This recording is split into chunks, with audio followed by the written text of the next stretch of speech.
that you all are doing very well. As you come in, please say hello so I can greet you and thank you for coming in. Today we are talking about the fact that marriage is not for the weak. Marriage is not for the weak, okay? You have two people bringing individual lives and experiences and possibly children together. You're bringing two separate entities together mentally, physically, legally, financially, and all of that good stuff. So, especially if you have two older people, you have even more experiences, traumas, possibly, more children, different financial issues that you're bringing into the marriage. So, I'm just going to quickly go through these. Now, again, this is called marriage is not for the weak.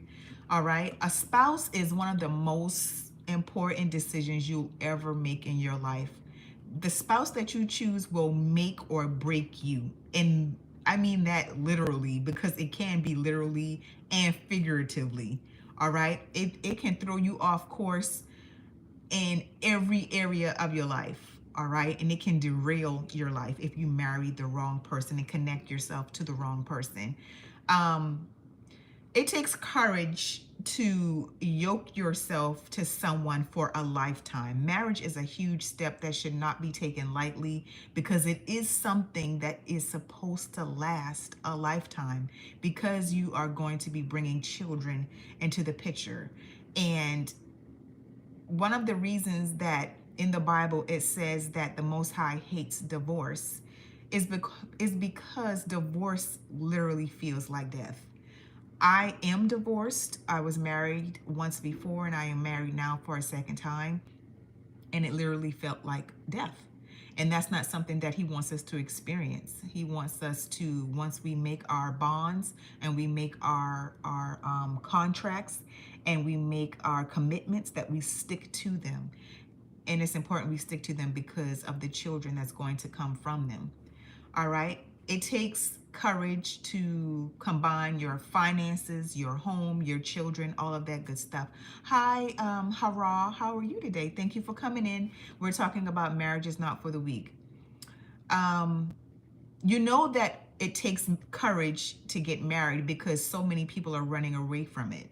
If it didn't take courage, so many more people would be getting married left and right. But it takes a lot of courage and diligent, purposeful thought to actually get married and tie yourself to someone for the rest of your life. Hi, Ravi. How are you today? Thank you for coming in and joining in.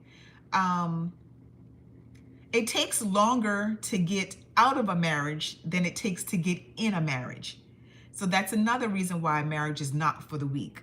All right, because when you get finances involved, you guys have assets together, you have children together, you've built families together, and you have all of these connective things now. It is much harder and more financially challenging to leave a marriage than it is to actually get into one.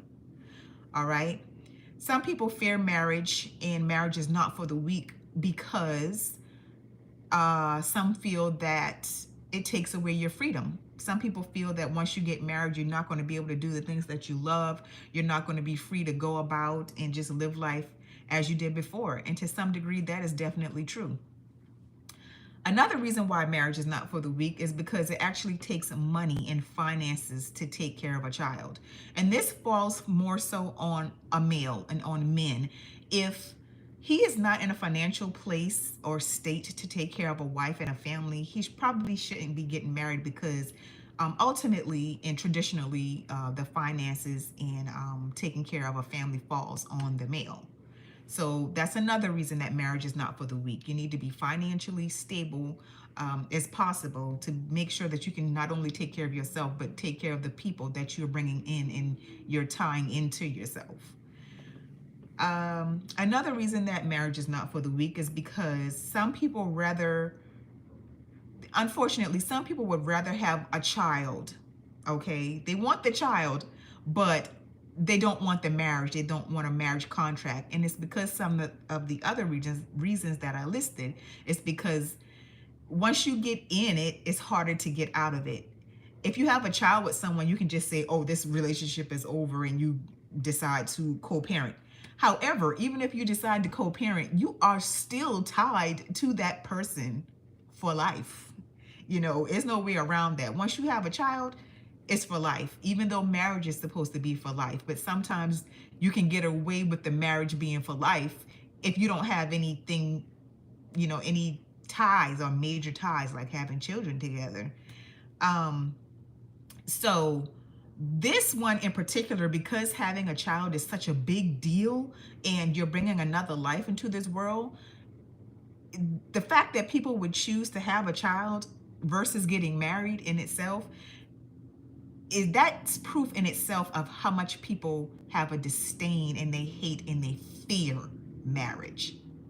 All right, so that's all I had as far as marriage not being for the weak. It's not for the weak minded, it's not for the weak financially, it's not for the weak spiritually, emotionally, psychologically.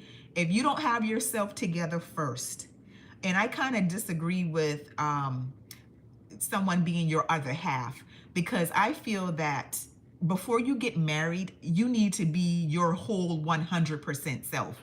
You need to be whole, because two broken people coming together is not going to make a successful marriage, not whatsoever. Hi, Helera. What's my name, or what is my name? You can call me Ann. Helera. You're in Brazil. Well, hello from Brazil. Bye bye and bye. You came in as swiftly as and left as swiftly. But hi, thank you for tuning in. Just for that brief moment, I appreciate it. If there's anyone on here that has any questions, comments, or concerns regarding marriages not being for the weak, let me know. Have you been married before? Are you planning on getting married? Are you getting married for a second or third time? What has been your experience with marriage and the fact that it actually takes a strong person to consciously decide to get married? I do believe that that's another reason why a lot of people are getting divorced, is because they didn't understand how much marriage takes. It takes a constant decision to take care of, to please, to secure someone else. You know, it takes a conscious decision to do that on a normal and constant basis, you know, and to understand everything that comes with marriage. It takes a lot. It takes a full, mature, adult person. And especially sometimes what comes to mind is when you have these child brides and you have children across the world that are getting married. Now that's a little different, because in those countries, in those different civilizations, those people, there is no divorce. I mean, once you get married, that's it. It doesn't matter how old you are, whatever. That's their culture, and you are in there for life.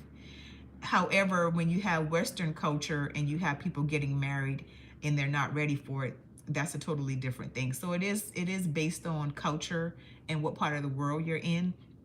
But nevertheless, marriage is not for the weak. Those people are built for that. Those children, those girls are groomed for that, you know. But over here, life starts a lot later for us. But in either situation, you have to be a certain type of person and have a certain type of mind frame for marriage. It is nothing to be played with. It is not a joke. It is not something you should enter into lightly. And some say that marriage is not just for you to be happy. Marriage is a business. Marriage is a contract. And it's all of those things. You should be happy in marriage. It shouldn't necessarily be the primary focus, because emotions change, feelings change. But that commitment that you made should not change unless there's something crazy and substantial going on, like some type of abuse. In that case, then, you know, you have to break your ties. But other than that, if it's just a frivolous reason you're divorcing, you should probably give it a second thought, especially if there are children involved.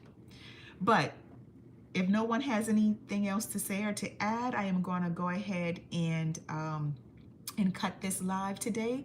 I want to thank those who did come in. Hurrah, Ravi, Helara. Thank you for your comments. I welcome them. Thank you all for joining in. Going once, going twice. Any more questions, comments, concerns, or just saying hello, go ahead and do that before I leave.